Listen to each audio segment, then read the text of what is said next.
नमस्कार, जनादेश में आपका स्वागत है। मैं हूं रमा त्यागी। 5 प्रदेशों के चुनाव की तारीख अब ज्यादा दूर नहीं है। तमाम सियासी दल प्रचंड प्रचार में लगे हैं।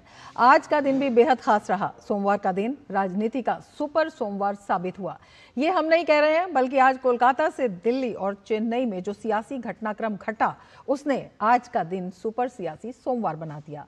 आज पश्चिम बंगाल और तमिलनाडु में कई पार्टी दिग्गजों ने रोड शो के बाद पर्चा दाखिल किया और एक बार फिर जीत के दावे कर दिए। वहीं दिल्ली में भाजपा ने एक बार फिर टीएमसी की घेराबंदी कर दी। भाजपा प्रतिनिधिमंडल ने चुनाव आयोग से टीएमसी की शिकायत की है।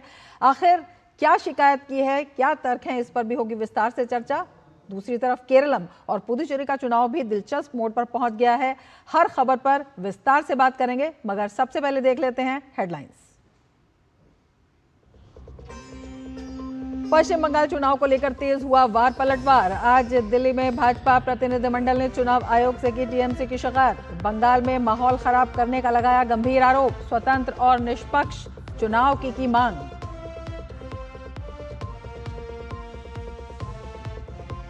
बंगाल में आज कई उम्मीदवारों ने दाखिल किया नामांकन। बीजेपी उम्मीदवार शुवेंदु अधिकारी ने नंदीग्राम से भरा पर्चा।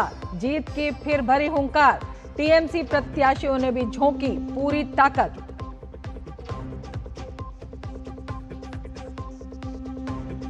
तमिलनाडु में भी आज कई उम्मीदवारों ने रोड शो के बाद दाखिल किया नामांकन। मुख्यमंत्री एमके स्टालिन और टीवी के प्रमुख विजय पर्चा दाखिल कर जीत के कर रहे हैं दावे।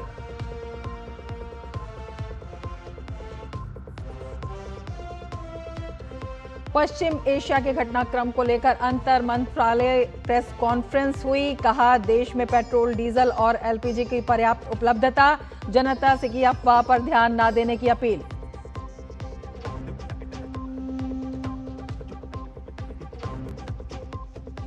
जनगणना 2027 के पहले चरण की अधिसूचना 7 अप्रैल 2026 को होगी जारी। जनगणना के दौरान लगभग 31 लाख गणनाकार डिजिटल माध्यम से जानकारी करेंगे एकत्रित।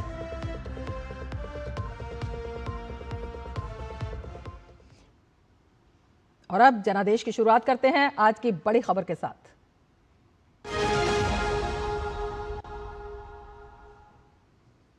पश्चिम बंगाल में 2 चरणों में 23 और 29 अप्रैल को मतदान होगा, लिहाजा तमाम उम्मीदवार पर्चा दाखिल कर सियासी दंगल में जीत की हुंकार भर रहे हैं। वहीं भाजपा ने दिल्ली में टीएमसी की किलेबंदी करने की कोशिश की। भाजपा प्रतिनिधिमंडल ने चुनाव आयोग से शिकायत की। इस रिपोर्ट के जरिए समझिए कि कोलकाता से लेकर दिल्ली तक किस तरह से सियासी लड़ाई ने चुनावी तपिश को बढ़ा दिया है। पश्चिम बंगाल की चुनावी लड़ाई दिलचस्प होती हुई आगे बढ़ रही है। कोलकाता से लेकर दिल्ली तक चुनावी हलचल ने राजनीतिक गलियारों में तपिश को और बढ़ा दिया है।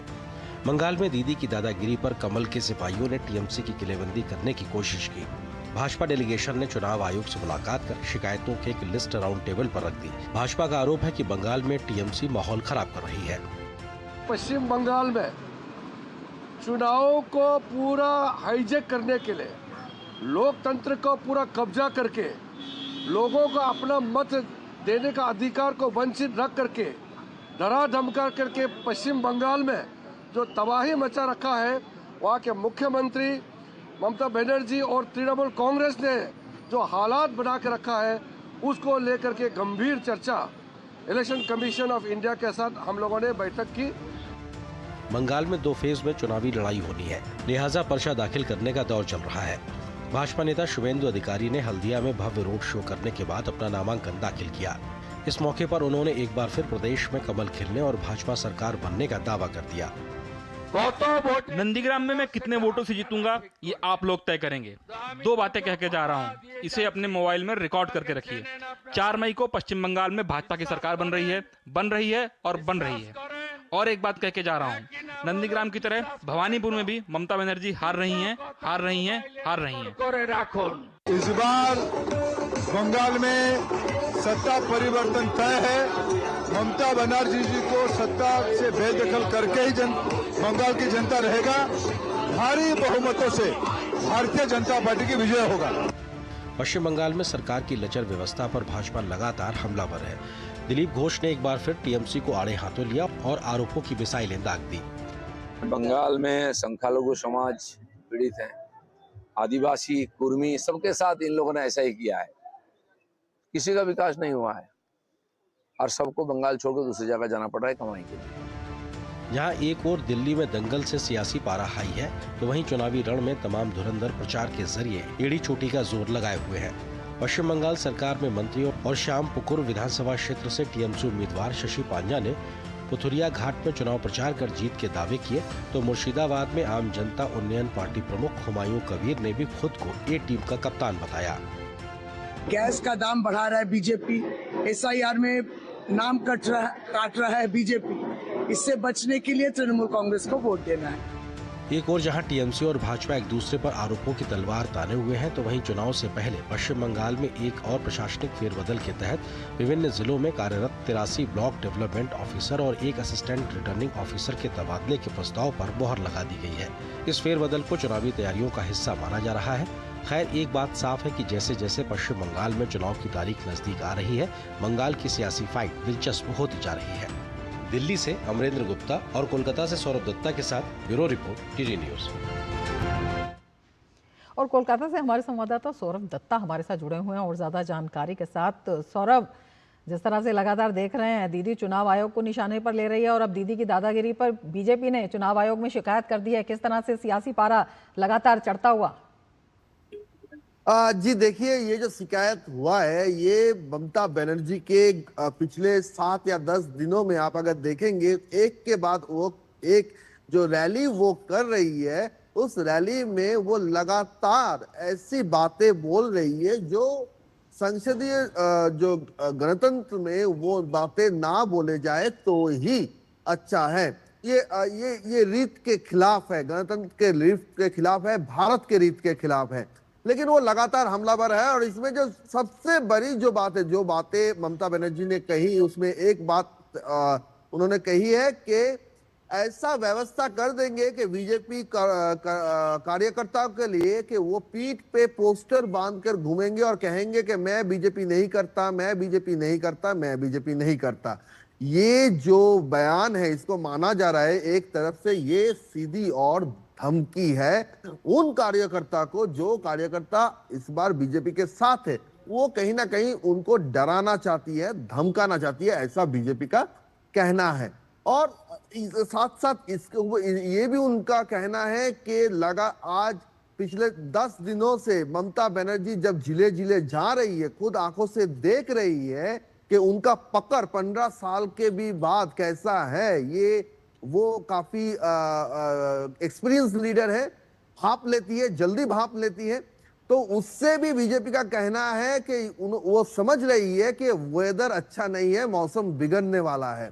और आज तो ममता बनर्जी ने बेलदा के एक सभा में उन्होंने जब शुरू किया, अपना बोलना शुरू किया, तब सभा में उठ के उन्होंने कहा कि आप लोग इतने देर तक मुझे बिठा के ना रखिए, आपको अगर कुछ बोलना है तो मुझसे पहले बोल दीजिएगा, इतने देर तक मुझे बिठा के ना रखिए।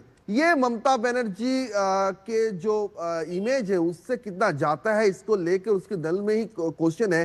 क्योंकि एक लीडर इतने दिनों के बाद आई है, मंच में रहेंगे कुछ देर, जनता उनको देखेंगी, कनेक्शन तैयार होगा, बॉन्डिंग तैयार होगा, उस कॉन्स्टिट्यूएंसी में टीएमसी को लाभ होगा इससे, क्योंकि उनका तो सबसे बड़ा क्राउड पुलर ममता बनर्जी है। और वो नेत्री खुद बोल रही है कि मुझे इतना देर तक यहाँ पे बैठाए ना रखे। तो इसी को चलते भाजपा का कहना है कि ये सारे इंडिकेशंस है कि ममता बनर्जी समझ रही है कि मौसम बिगड़ने वाला है। इसलिए आज यहाँ सौरभ, जिस तरह से आप बता रहे हैं कि बीजेपी लगातार कह रही है, दीदी धमका रही है, लेकिन बीजेपी इस धमक में आ नहीं रही है। शुभेंदु अधिकारी ने आज 2 दावे किए हैं। एक तो बीजेपी की सरकार आ रही है, दूसरा उन्होंने कहा कि नंदीग्राम की तरह भवानीपुर भी हाथ से जाएगा इस बार। यही बात मैं बोलना चाहता हूँ रमा जी, कि अगर हम अपने हिसाब से बोले, न्यूज के हिसाब से अगर आप 2 विंडो कर दे, तो एक विंडो में आप शुभेंदु को रखिए, एक विंडो में आप ममता बनर्जी को रखिए। शुभेंदु को नंदीग्राम से आपको दावा करते हुए देखा जाएगा। शुभेंदु अधिकारी दावा कर रहे हैं कि नंदीग्राम में कितने व्यवधान होगा वो तो आप तय करेंगे, यानी जनता तय करेंगे, उसको तो लेकर उनका कोई चिंता है ही नहीं।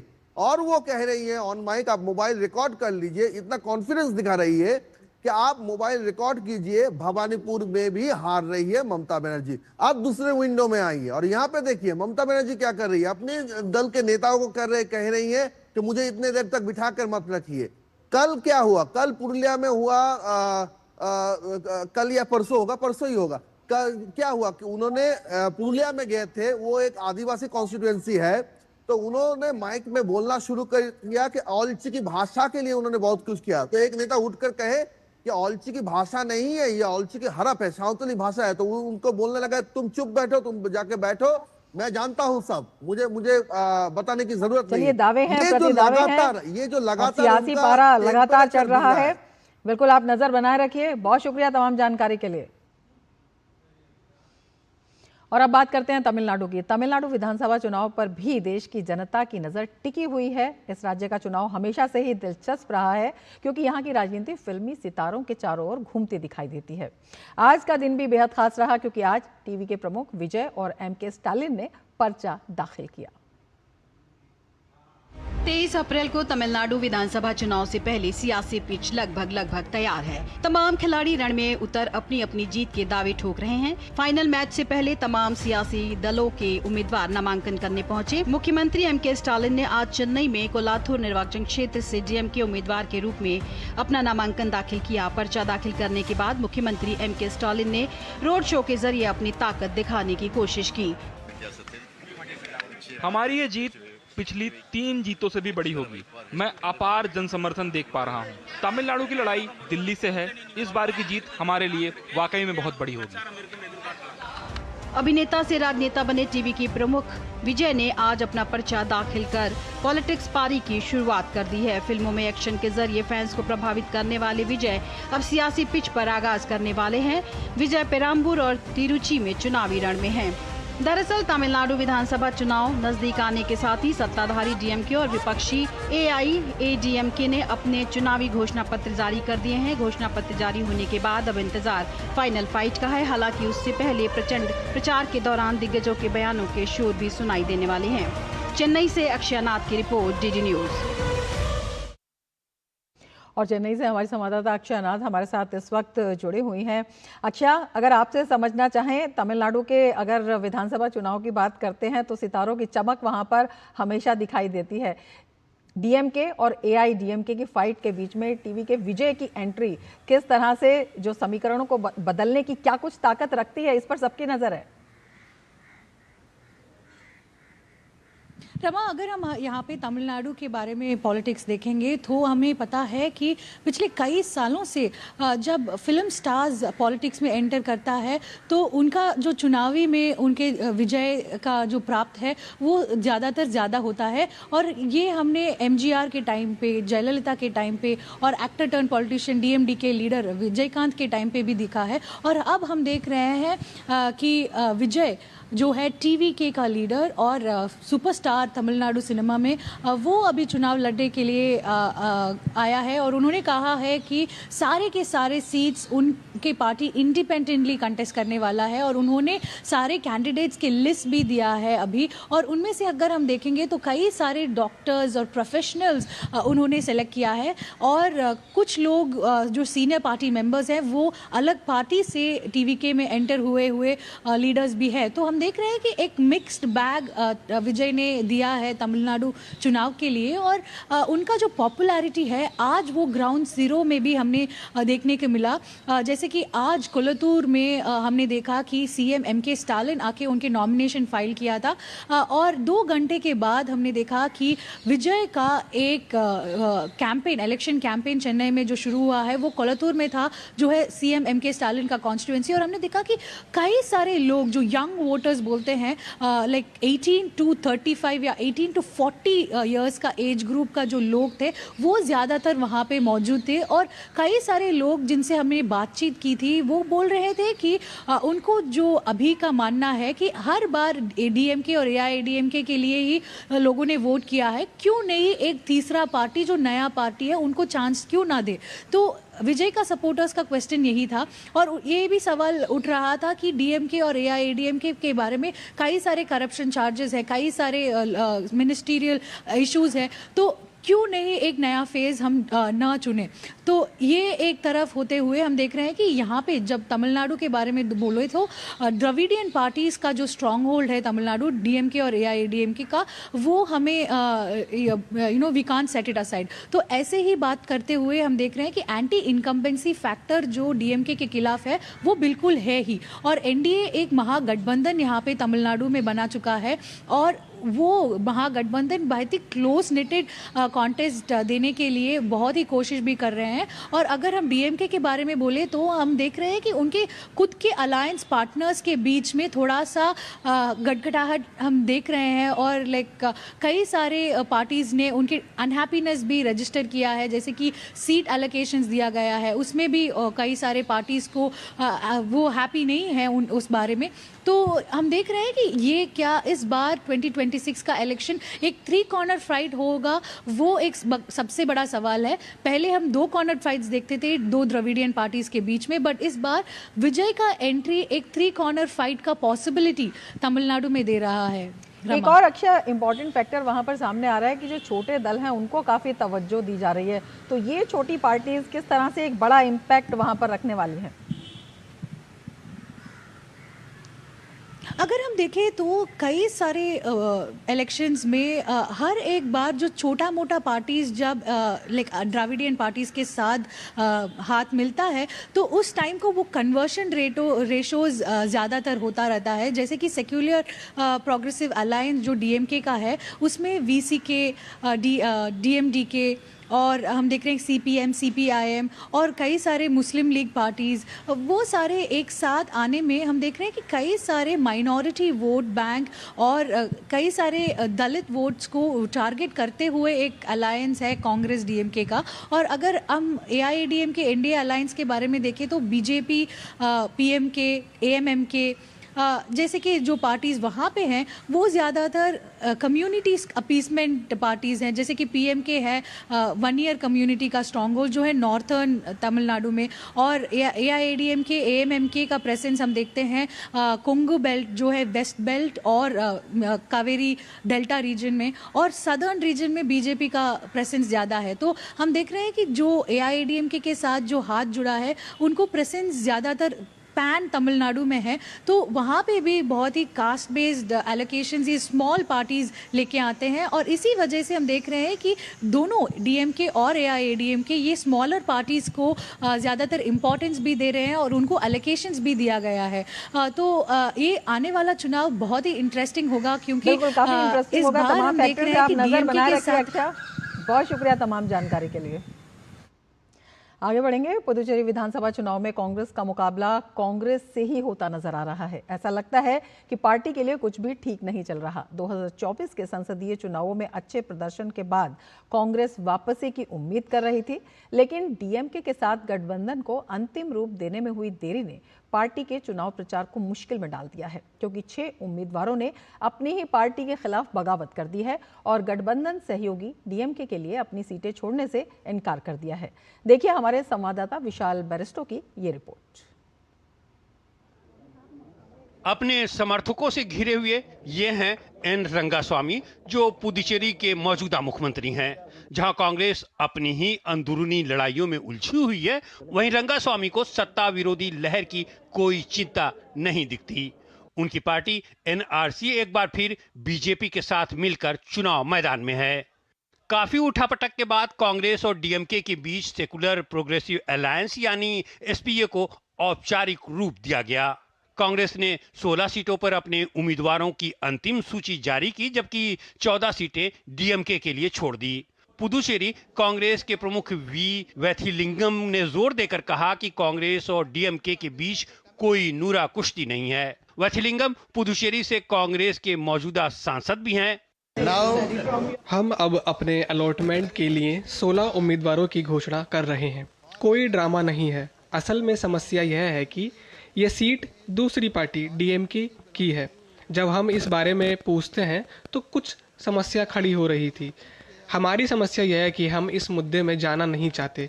वो अलायंस के लिए अब कोई समस्या नहीं बनना चाहते हैं। वो इंडिया अलायंस को सपोर्ट करने के लिए तैयार हैं। Any problem. अगर ये 6 उम्मीदवार चुनाव मैदान से हटने से इनकार कर देते हैं तो उनके खिलाफ क्या कार्रवाई की जाएगी? कांग्रेस के पास इस सवाल का कोई जवाब नहीं है। कि वही रंगास्वामी जी हैं जिन्होंने अपनी जिंदगी का मैक्सिमम सफर कांग्रेस पार्टी में गुजारा, और आज यहाँ आप जो भी कुछ बड़ा स्ट्रक्चर, बड़ी बिल्डिंग, अस्पताल, road, universities, women child hospital, उसके अलावा जो भी कुछ आप देखते हो वो सब कांग्रेस पार्टी का बनाया हुआ है। मैं रंगास्वामी जी से पूछना चाहती हूँ, आपने पार्टी तोड़ी अपने लाभ के लिए, अपने फायदे के लिए। आपने पांडिचेरी को कितने स्कूल दिए, कितने हॉस्पिटल दिए, कितनी यूनिवर्सिटीज दी मुख्यमंत्री बनने के बाद। इस तरह के गठबंधन के लिए खतरा बनते हुए आर कुमरन जैसे नेता टस से मस होने को तैयार नहीं है। वे राजभवन विधानसभा क्षेत्र में पंजे के चुनाव चिन्ह के साथ अपना प्रचार जारी रखे हुए हैं। कुमरन का साफ कहना है कि मैंने पार्टी टिकट पर नामांकन भरा, मैं पार्टी के चुनाव चिन्ह पर चुनाव लड़ रहा हूँ। कैंपेन बहुत अच्छा चल रहा है। आज से हमने शुरुआत की है। कैंपेन बहुत अच्छा चल रहा है। लोग कांग्रेस के लिए ज़्यादा समर्थन दिखा रहे हैं। अभी तक कोई सवाल नहीं आया है। हम कांग्रेस के उम्मीदवार हैं और निश्चित रूप से हम जीतेंगे। लोग कांग्रेस पार्टी के साथ हैं। जानकारों का मानना है कि इस पूरे ड्रामे और भ्रम के लिए कांग्रेस का आला कमान ही पूरी तरह से जिम्मेदार है। पहले कांग्रेस अपने उम्मीदवारों से सभी 30 सीटों से नामांकन दाखिल करने को कहा और फिर डीएमके के साथ देर से हुए गठबंधन के बाद अब उनमें से 6 उम्मीदवारों से अपना नामांकन वापस लेने का दबाव बना रही है। कभी हाँ कभी ना, जिसकी शुरुआत पहले एक फ्रेंडली फाइट से हुई थी, अब वो फाइट विद इन यानी घर की लड़ाई बनकर रह गई है। हालांकि कांग्रेस ने कहा है कि हमने अपने 6 उम्मीदवारों को नाम वापस लेने के लिए बोला है, लेकिन कुमरन जैसे लोग अपनी कैंपेन जारी रखे हुए हैं और वो मैदान से हटने का नाम नहीं ले रहे हैं। कैमरामैन संजय कुमार जैना के साथ मैं विशाल बरिस्टो, डीडी न्यूज़, पुदुचेरी। और अब रुक करते हैं केरलम का। केरलम की पलक्कड़ विधानसभा सीट बेहद हॉट मानी जा रही है क्योंकि भाजपा और कांग्रेस दोनों ने ही बड़े बड़े चेहरों को मैदान में उतारा है। भाजपा ने अपनी तेज तर्रार नेता शोभा सुरेंद्रन पर दांव लगाया है, जबकि कांग्रेस ने अभिनेता रमेश पिशोड़ी को चांस दिया। वहीं सीपीएम के नेतृत्व वाले एलडीएफ ने रेस्टोरेंट मालिक एनएमआर रिजक को अपना निर्दलीय उम्मीदवार बनाया है, जो रौतर बिरयानी के संस्थापक हैं। केरलम की वीआईपी सीट पलक्कड़ इस वक्त सबसे हॉट सीट मानी जा रही है, लिहाजा बीजेपी ने इस सीट पर शोभा सुरेंद्रन को चुनावी रण में उतारा है। सबकी निगाहें इस बात पर टिकी हैं कि क्या भाजपा पलक्कड़ में जीत हासिल कर केरलम विधानसभा से अपनी मौजूदा अनुपस्थिति को खत्म कर पाएगी। विभिन्न चुनावों में भाजपा के वोट शेयर को बढ़ाने का उनका लगातार रिकॉर्ड रहा है। यहाँ पालक्काड़ भाजपा का एक स्ट्रॉन्ग कॉन्स्टिट्यूंसी है, तो उन्हें उम्मीद है कि इससे पार्टी कार्यकर्ताओं को मनोबल बढ़ेगा। ये वही निर्वाचन क्षेत्र है जहां मेट्रोमैन ई श्रीधरन कांग्रेस उम्मीदवार से 3000 वोट से हार गया और इसी कॉन्स्टिट्यूंसी में भाजपा को बहुत ही वोटर बेस भी हो चुका है। प्रधानमंत्री नरेंद्र मोदी के पलक्कड़ विशाल जनसभा करने के बाद पार्टी कार्यकर्ताओं में भी जोश हाई है। पार्टी का पूरा नेतृत्व उम्मीद कर रहा है कि भाजपा मध्य केरलम में अपनी पहली विधानसभा सीट जीतने में सफल होगी। हालांकि कांग्रेस ने अभिनेता रमेश पिशारोड़ी को मैदान में उतार बीजेपी को कड़ी टक्कर दी है। मुझे अपने निर्वाचन क्षेत्र में सभी जगह से बहुत अच्छा फीडबैक मिल रहा है। हर कोई सरकार बदलने के लिए उत्सुक है। 2016 के विधानसभा चुनाव में शोभा सुरेंद्रन ने दमदार प्रदर्शन किया था, जहां उन्होंने 40,087 वोट प्राप्त कर दूसरा स्थान हासिल किया। उस समय भाजपा की राज्य महासचिव के रूप में वे एक महत्वपूर्ण चुनावी ताकत थी, जो राज्य स्तरीय और राष्ट्रीय दोनों चुनावों में पार्टी का प्रतिनिधित्व करती थी। इस निर्वाचन क्षेत्र में मुस्लिम और ईसाई वोट बेहद महत्वपूर्ण है, जो निर्णायक कारक साबित हो सकते हैं। इसी बीच एलडीएफ के निर्दलीय उम्मीदवार एनएमआर रजाक भी निर्वाचन क्षेत्र में जोर शोर से प्रचार कर रहे हैं। होटल व्यवसायी रजाक का जनता और पलक्कड़ के प्रभावशाली व्यापारी समुदाय में अच्छा संपर्क है। वहीं बीजेपी उम्मीदवार शोभा सुरेंद्रन को उम्मीद है कि जनता उनका साथ देगी। आग्रह इस निर्वाचन क्षेत्र के लोग विकास की तलाश में हैं।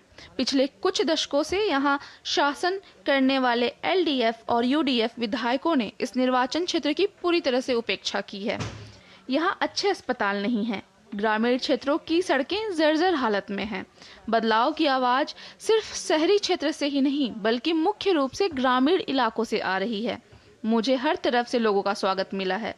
इससे पता चलता है कि यहाँ के लोग बदलाव के लिए तरस रहे हैं।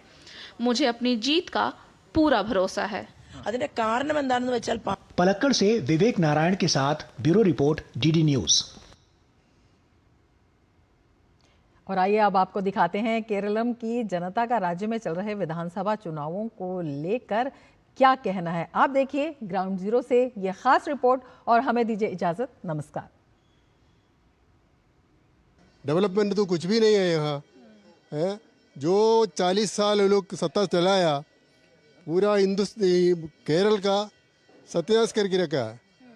किधर भी जाओ चोरी, डकैती और गुंडाइज्म ये चल रहा है। कुछ भी पब्लिक के लिए कुछ भी नहीं कर रहे। हमारे नए पीढ़ी को नौकरी चाहिए। इधर से जो बाहर चले जाते हैं वो रोक लेना है। हमें इंडस्ट्री चाहिए। We want BJP in power. Yeah. Surely we want a change. Centre में एक गवर्नमेंट है, वही गवर्नमेंट को जो सपोर्ट करने वाले गवर्नमेंट स्टेट में है, तो सरकार तो डबल इंजन होता है, जैसे हमारा प्राइम मिनिस्टर बोलता है। तो उसी तरह का एक सरकार हमको यहाँ भी चाहिए। लोगों को पसंद है लेफ्ट गवर्नमेंट को, इसलिए वो अभी आएगा, दूसरा फिर भी आएगा। और भी हमको बहुत देता है और इधर पढ़ने के हमको भी वो फ्रीडम। राहुल गांधी और प्रियंका गांधी वायनाड बढ़िया एक लैंडस्लाइड हो गया और लोगों के लिए क्या कर दिया, कैलेंडर दे दिया। क्या पर है, कुछ नहीं। लोगों को चाहिए था वो टाउनशिप, वो हमारा सरकार दे दिया, LDF सरकार ने दे दिया।